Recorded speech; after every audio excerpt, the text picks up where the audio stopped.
রাসূলের যে চাহিদা, সেই চাহিদা পূরণ করবার জন্য তোমার কলবের ভিতরে অন্যরকম দোল খেত। তুমি চিন্তা করতা দুনিয়ায় যত রাসূল যত নবীর ইন্তেকাল হয়েছে সবাই ইন্তেকালের পরে আসমানে গিয়েছেন, আমার রাসূল আসমানে যান নাই। রওজা আতহারে এখনো সশরীরে সিজদায় পড়ে শুধু উম্মতের জন্য কাঁদেন।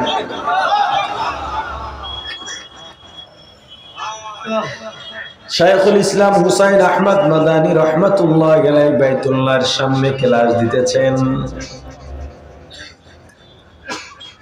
অনেক মাযহাবের ছাত্ররা দর্স নিচ্ছেন মাদানী রহমাতুল্লাহ আলাইহি থেকে। মাযহাব শুধু চারটা নয়, অনেকগুলো মাযহাব, প্রসিদ্ধ হলো চারটা।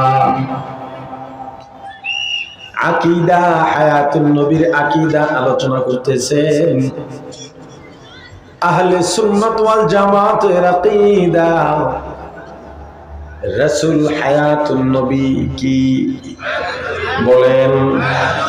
এজন্য রাসূলের সঙ্গে রাসূলের লাশ ব্যবহার করা, লাশ শব্দ ব্যবহার করা আদবের খেলাফ। লাশ মানে তো মরা।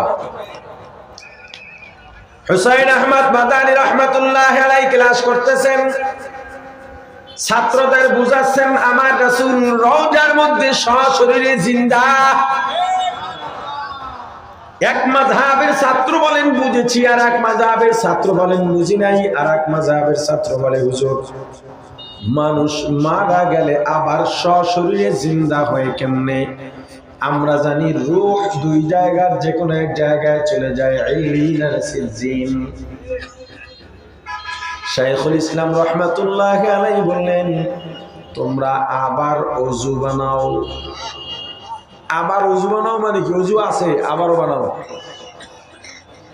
সবসময় ওযুর সঙ্গে থাকার চেষ্টা করবেন, এটা বিশাল বড় ফজিলত। সবাই ওযু করলেন, হুজুর বললেন এবার সেজদায় যাও, রওজার মুরাকাবা করো। শিক্ষক যেমন ছাত্র তো তেমনই হবে।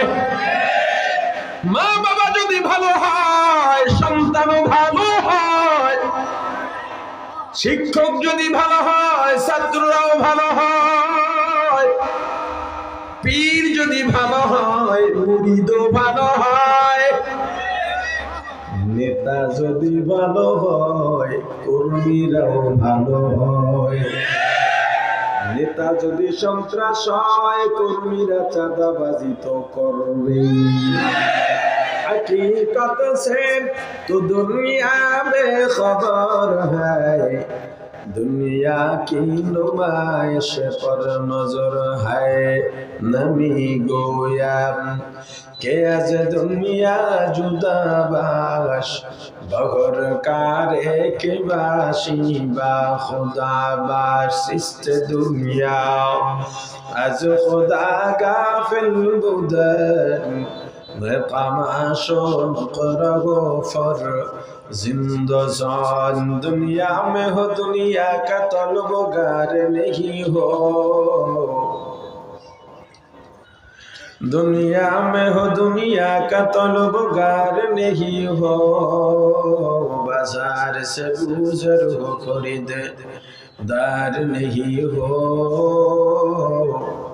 बाजार से गुजर हो खरीददार नहीं हो।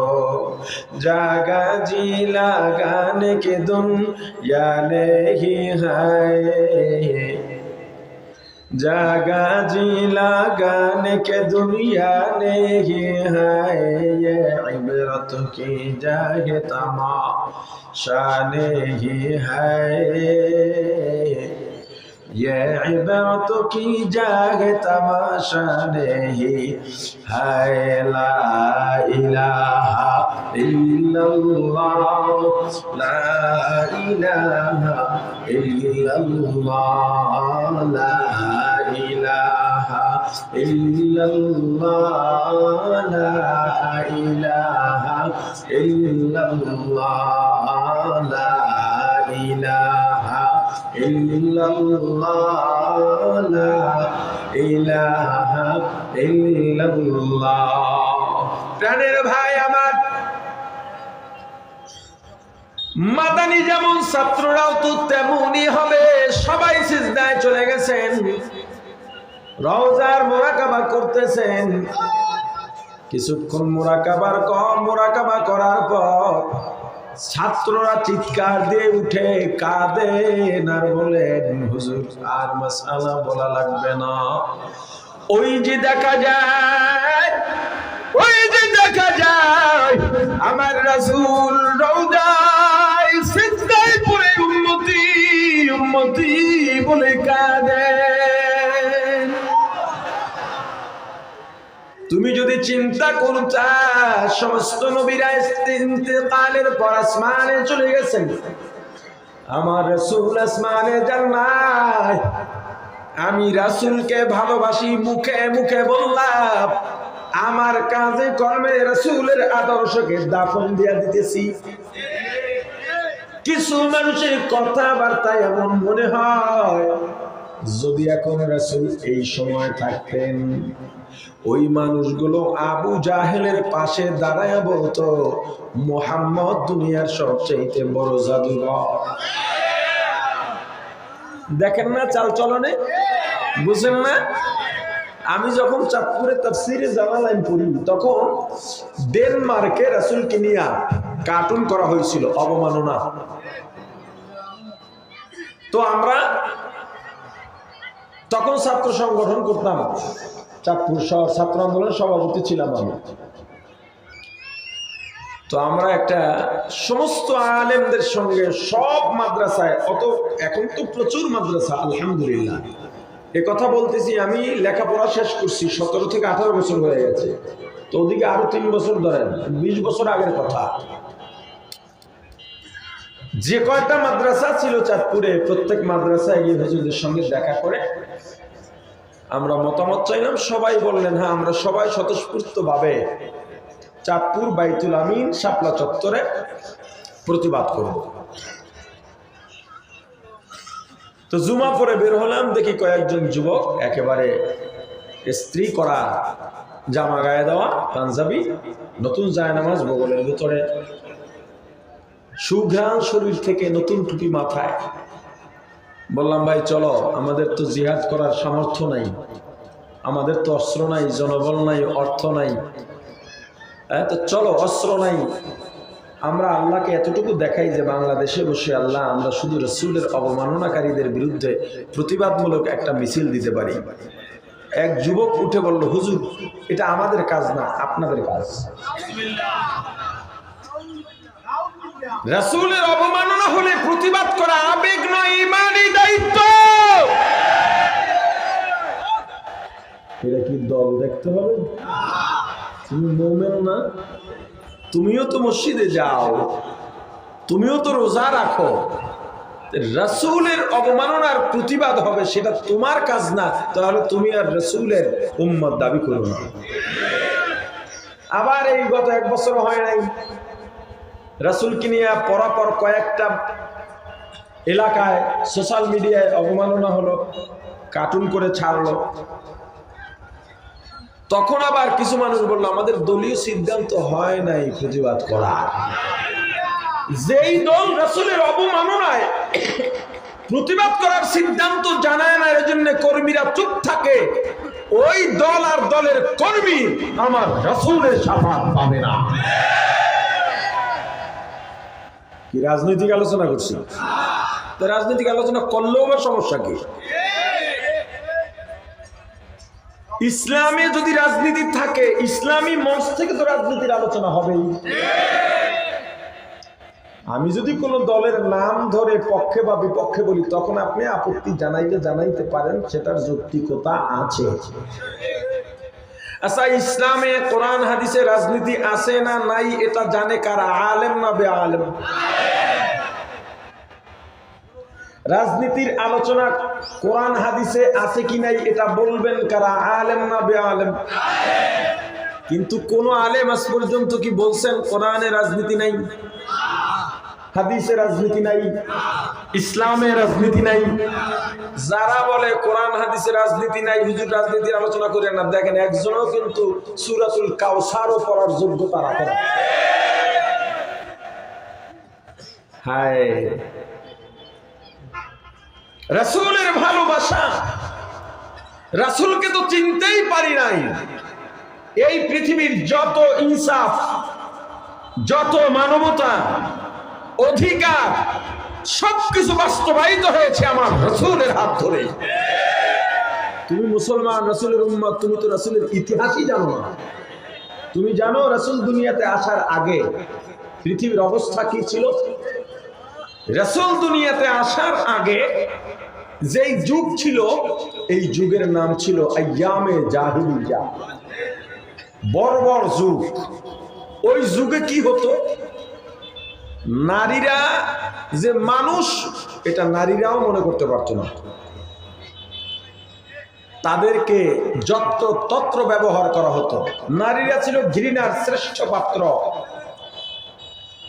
এই ঘৃণাটা এমন পর্যায়ে গিয়ে পৌঁছেছিল, কোন দম্পতির কন্যা সন্তান হলে লুকায়া রাখত, জবেও করে ফেলতো অথবা জ্যান্ত দাফন করে দিত। কারণ মানুষ যদি জানতো অমুক দম্পতি কন্যা সন্তান হইছে, তাহলে তারা আর লজ্জায় মুখ দেখাইতে পারতো না। কত ইজ্জত ছিল তাদের।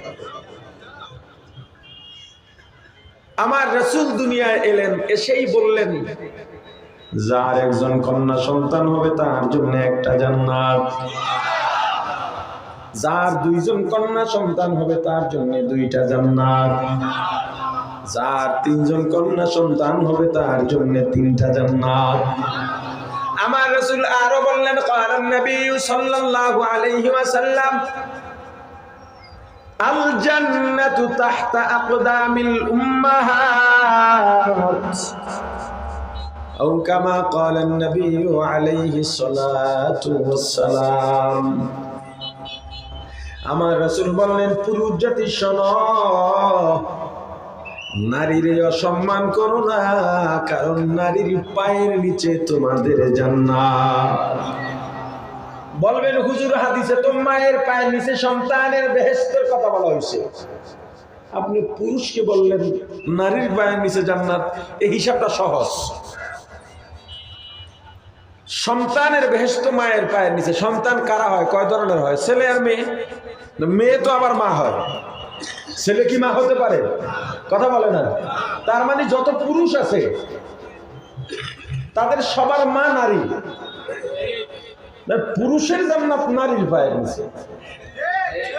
এমন একটা অধিকার দিলেন নারীদেরকে আমার রাসূল। ইসলাম এমন একটা নীতি করে দিয়েছে, আমার রাসূল নারীদের অধিকার মর্যাদা দেওয়ার পর আমাবস্যার কালো অন্ধকারে সুন্দরী রূপসী 17, 18, 19 বছরের যুবতী রাস্তা দিয়া একা হাঁটত, ইজ্জত আমার ভয় পাইত না। আর কোন রোকেয়া মোকেয়া সামনে এনে তুমি স্লোগান তোলো মিয়া? কিসের বয়ান তুমি দাঁড় করাও? জাহিলি যুগে সাদা আর কালো, সুন্দর আর কালোর মধ্যে দ্বন্দ্ব ছিল, বর্ণবাদ। সুন্দর মানুষেরা কালো চেহারার মানুষকে মানুষই মনে করত না, সুন্দর চামড়ার মানুষেরা কালো চামড়ার গোত্রের সঙ্গে বিবাহ বন্ধনেও আবদ্ধ হইত না, এদেরকে সামাজিক মর্যাদাও দিত না।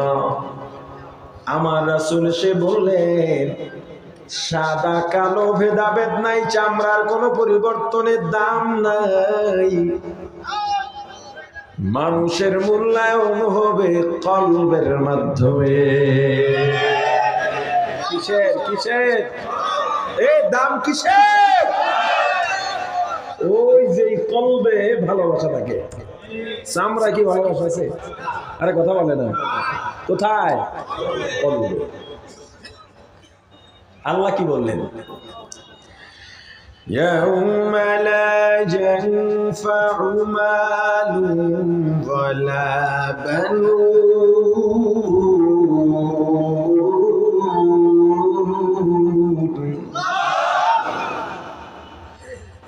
ইল্লা মান আতাল্লাহ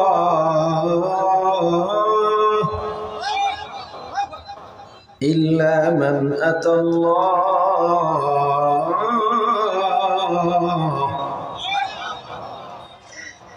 ইল্লা মান আতাল্লাহ বিকলবিন সালিম।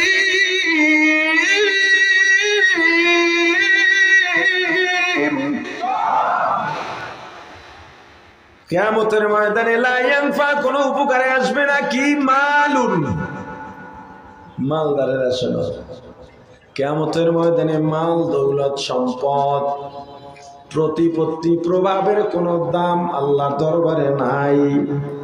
ওয়ালা বানুন, সন্তান সন্ততি নেতা নেত্রী ক্ষমতা পাওয়ার কিয়ামতের ময়দানে কোনো উপকারে আসবে না। তাহলে কিয়ামতের ময়দানে কি উপকারে আসবে? ইল্লা মান আতাল্লাহ, আল্লাহ বলেন যারা আমি আল্লাহর কাছে আসবে কি নিয়া? বিকলবিন সালিম, পরিচ্ছন্ন কলব নিয়ে আসবে। কি নিয়া বলেন না, শুদ্ধ কলব। যে আত্মশুদ্ধির জন্য চরমনাই দৌড়ান, যে আত্মশুদ্ধির জন্য শায়েখে চরমনাইয়ের নাম শুনে পটুয়াখালী, বরগুনা, কলাপাড়া উপজেলা তো আছেই, ওই রাঙ্গাবালি গলা চিপা দিয়া টলার ভৈরাই শীতের মধ্যে শত শত হাজার হাজার মানুষ আসছে। কে আহেন নাই? কিরে গলা চিপা রাঙ্গাবালির লোকজন নাই? আতুগন্ধি কই দূরে সব দিয়ে হেনে টলার যেগুলো আইছে ও হুজুর সাথে দেখা করতে গেছে মনে হয়, বসবে পরে। এরপর তো অনেকে হাত উঠেছে, মাশাআল্লাহ। বহু দূর থেকে আপনারা আসছেন এই আত্মশুদ্ধির জন্য। এজন্য পীর সাহেব চরমনাই রহমতুল্লাহ আলাইহি তার ঐতিহাসিক অনেকগুলো স্লোগানের একটা স্লোগান জিহাদ ও রুহানিয়াতের সমন্বিত প্রয়াস। আলহামদুলিল্লাহ। কিয়ামতের ময়দানে কিসের দাম? পরিচ্ছন্ন কলবের দাম, শুদ্ধ কলবের দাম। আমার রাসূল সেই বললেন চামড়া কালো না ধলা এগুলোর কোনো দাম হবে না, এগুলো দিয়ে মানুষের মূল্যায়ন হবে না। বংশগত গোলাম হযরত বিলাল রাদিয়াল্লাহু তাআলা আনহু, মানুষ যত কালো হোক না কেন হাতের তালু সাদা থাকে। হযরত বিলাল এমন কালোর কালো, হাতের তালু পর্যন্ত কালো ছিল। এরপরেও আমার রাসূল বলেছেন মেরাজ থেকে আসার পর আমি মেরাজে গিয়া আল্লাহর দিদারে গিয়া আরশের পায়ার মধ্যে বেলালের হাঁটার আওয়াজ পাইছি। আউলিয়ারা কারে উকবা ইখতিয়ার, জাহেলারা কারে দুনিয়া ইখতিয়ার। আশিকারা মিল্লাত মাযহাব জুদাস্ত, আশিকারা মিল্লাত মাযহাব খুদাস্ত। মিয়ানে আশিক মাশুক রামজিস্ত, কিরামান কাতিবিন রাগম খবর নিস্ত। লা ইলাহা ইল্লাল্লাহ, লা ইলাহা ইল্লাল্লাহ, লা ইলাহা ইল্লাল্লাহ, লা ইলাহা ইল্লাল্লাহ, লা ইলাহা ইল্লাল্লাহ, লা ইলাহা ইল্লাল্লাহ। হযরত বিলাল এমন কালো, আল মুয়াদ্দিনুনা আতওয়ালুন নাসি আ'নাকান ইয়াউমাল কিয়ামাহ আও কামা ক্বালা an-নবী আলাইহিস সালাতু ওয়াস সালাম। কিয়ামতের ময়দানে বিলালের গর্দান সবার উঁচু হবে, অর্থাৎ মর্যাদা সবার উপরে থাকবে। কাফেরদের বড় বড় লিডার আমার রাসূলের কাছে গিয়েছে, হে মুহাম্মদ সাল্লাল্লাহু আলাইহি ওয়াসাল্লাম, আমরা আপনার সঙ্গে ধর্ম নিয়ে আলোচনা করব, আপনি আপনার ধর্ম আমাদের বুঝাবেন, আমরা সেটাকে খণ্ডন করার চেষ্টা করব। কিন্তু আমরা যেহেতু শীর্ষস্থানীয় লিডাররা এসেছি, এমন একটা দামি মজলিসে বিলালের মতো গোলাম থাকলে আমাদের প্রেস্টিজে লাগে।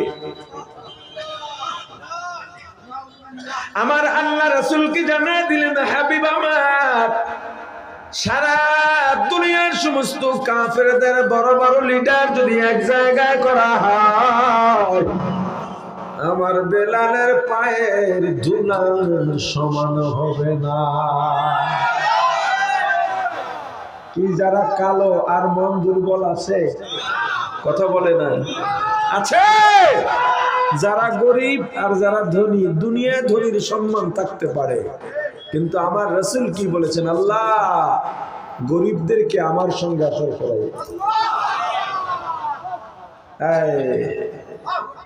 একজন ধনী আর একজন গরিব একই ক্যাটাগরির জান্নাতি, ধরেন দুইজনেই প্রত্যেক বিষয়ে 10 করে পেয়ে 100 নাম্বার পাইছে। যদি অবস্থাটা এমনই হয়, তখন ধনীর 500 বছর আগে গরিব জান্নাতে চলে যাবে। এই জন্যে আল্লাহ ওনাদের কাছে যারা যান বেশিরভাগ গরিব, ঠিক না? এই ময়দানে যারা বসছেন বেশিরভাগ গরিব। ধনীরা ময়দানে বয় না, নেতা সাহেবরা ময়দানে বয় না, এরা স্টেজে একটু তাও দেয়।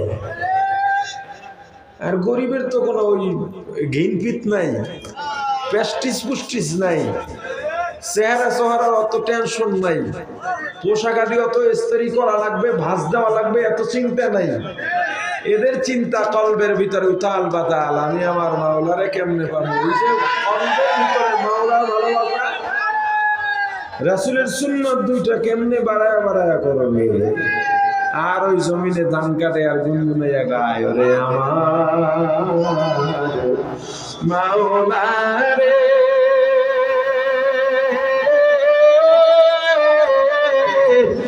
আমার দয়ার মাহবুব কোথায় গেলে পাবো আপনার ঠিকানা, কোথায় গেলে পাবো আপনার ঠিকানা। বলো বলো সবাই বলো, আমার দয়ার মাওলা রে,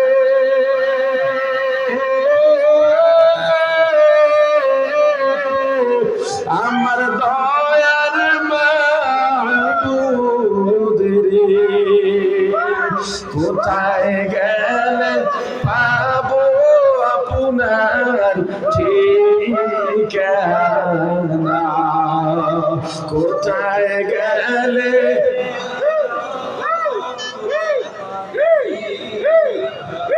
আপনাকে পাইবার আসে,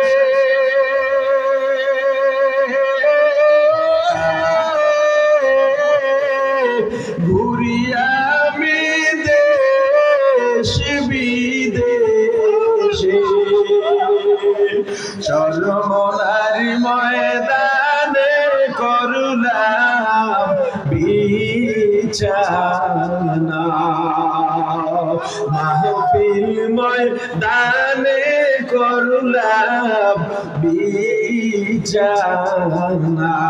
আল্লাহ আল্লাহ আল্লাহ আল্লাহ আল্লাহ আল্লাহ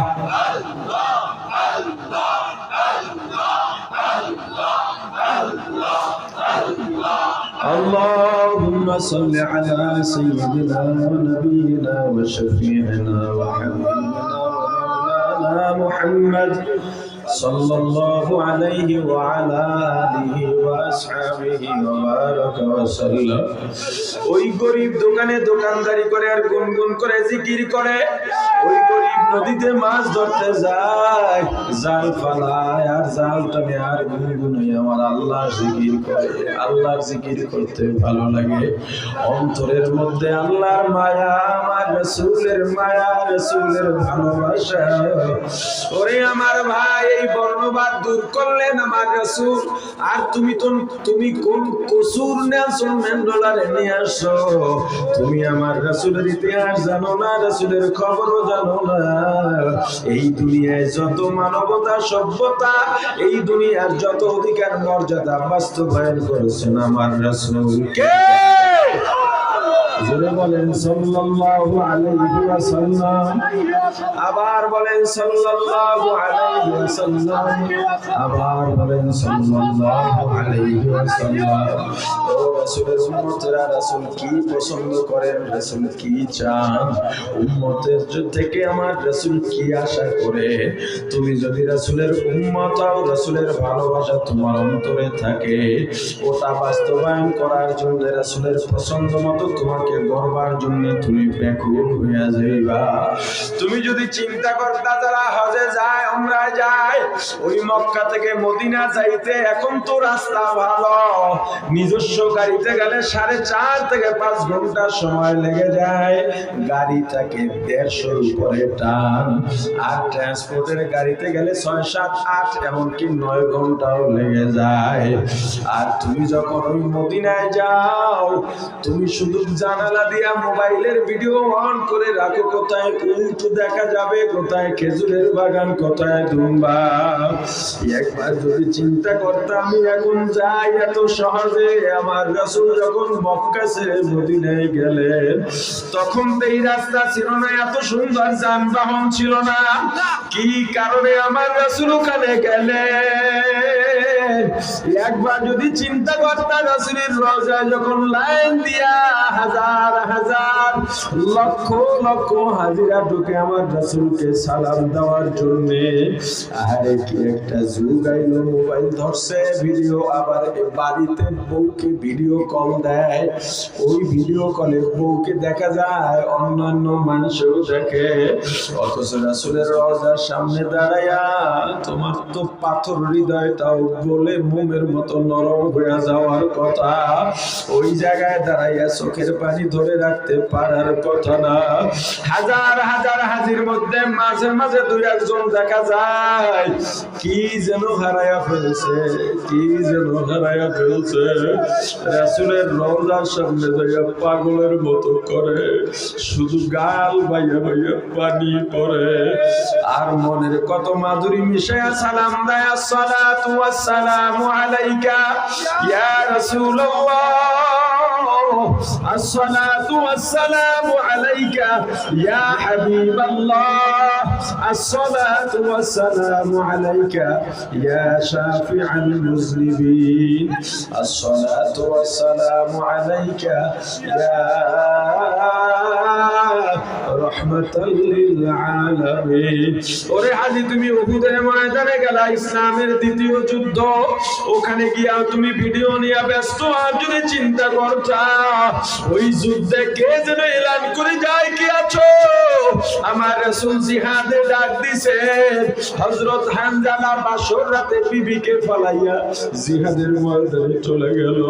ওই যে উহুদের ময়দান, ওখানে যারা গেছে রে ভাই, কত কিছু দোকান থেকে নিয়ে আসতে পারো, দেখবা যারা যাইবা, আল্লাহ তৌফিক দান করেন সবাইকে। ওখানে একটু গর্ত আছে, নিচে আছে, ঠালা আছে, কাফেররা মেরে আমার রাসূলকে ওখানে ফালাইয়া দিছে। আমার রাসূলের দান্দান মুবারক শহীদ হয়ে গেছে, আমার রাসূল রক্তাক্ত হইলেন। আমার রাসূল উহুদের দিকে গেছেন, উহুদের পাহাড় দুই ভাগ হইয়া আমার রাসূলকে আশ্রয় দিল। আমার রাসূল বললেন উহুদ আমাদেরকে ভালোবাসে, আমরাও উহুদকে ভালোবাসি। উহুদ আমাদের সঙ্গে জান্নাতে যাবে। একটা পাহাড় আমার রাসূলকে চিনল, বনের বাঘ হরিণ পশু পাখি আমার রাসূলকে চিনছে, গাছপালা আমার রাসূলকে চিনছে। আর যেই রাসূল এই উম্মতের জন্য কাঁদে, শ্রেষ্ঠ মানুষ হইয়া উম্মত হইয়া রাসূলের চিন্তা করি না, রাসূলের জন্য মন কাঁদে না। ওরে আমার ভাই, তুমি যদি চিন্তা করতা মক্কা থেকে তায়েফ প্রায় 70 থেকে 80 কিলোমিটার, 6000 ফিট, 600 না যদি 6000 ফিট উঁচা। মক্কা থেকে তায়েফ পুরাটা উঁচা, পুরাটা উঁচা। ফোরওয়াল গাড়ি ছাড়া সহজে উঠতে পারে না। নরমাল গাড়ি এসি বন্ধ করে উঠে, তাও অনেক কষ্ট হয়। অনেক সময় ইঞ্জিন হিট হয়ে যায়, স্টার্ট বন্ধ হয়ে যায়, গাড়ি আগুনের মতো হয়ে যায়। তুমি ওখানে যাও বুড়ির বাড়ি দেখতে, বুড়ির বাড়ি নিয়েও ইখতিলাফ আছে, ওটা বুড়ির বাড়ি না, তবুও ধরে নিলাম। তুমি ওখানে গেলা, গিয়া পাহাড়টার ভিডিও করে দিয়ে আসছো, আঙুরের বাগান খোঁজো, ওই বেদানার বাগান খোঁজো, কিন্তু ওই জায়গায় তায়েফে ঢোকার আগে একটা ছোট্ট গাছ আছে, গাছটা একটা বাউন্ডারি দেওয়া, ছোট নিচা করে আমার রাসূলকে তায়েফের দুষ্ট কাফেররা ওই জায়গায় মেরে ফেলায় দিছিল।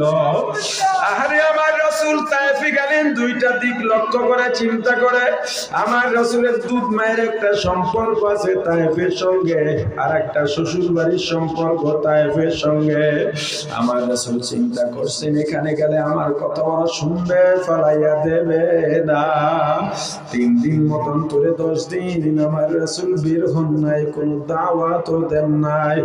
3 দিন পরে আমার রাসূল বের হয়ে ডাক দিলেন, ও তায়েফবাসী আসো, আসো, আমাকে আল্লাহ রিসালাত দিয়া পাঠাইছেন, তোমাদের তাওহীদের পথে ডাকতেছি, মুক্তির পথে ডাকতেছি, আসো।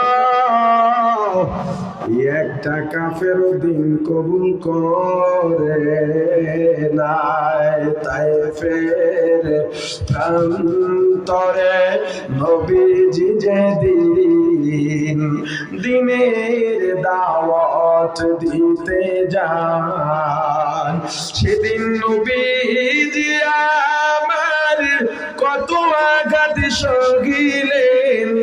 এতিমে নবীজি সেদিন কত আঘাত সহিলেন, হয়ে অসহায়।